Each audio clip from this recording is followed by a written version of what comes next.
Легенда синего моря естеріңізде ме? Осы дорамада Ли Мин Хомен бірге басты рөлде ойнаған ол Чон Джи Хён деген актриса. Ол оған дейін Человек со звезды, Воры деген көптеген дорамаларда ойнады, фильмдерде ойнады.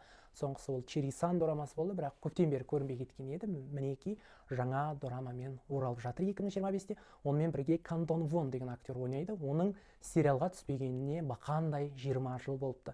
Ол 20 жыл бойы тек қана толықметражды фильмдерге түсіп келген.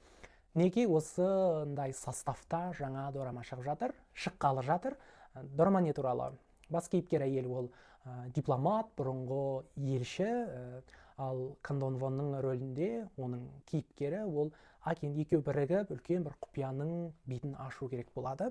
Сонымен қатар осы екеуімен бірге дорамада голливудтық жұлдыз Джон Чода ойнамақ, сондықтан да асыға күтетін боламыз. Полярная звезда деп аталатын дорама 2025-те шығады, бірақ әзірге қай уақытта шығатыны белгісіз.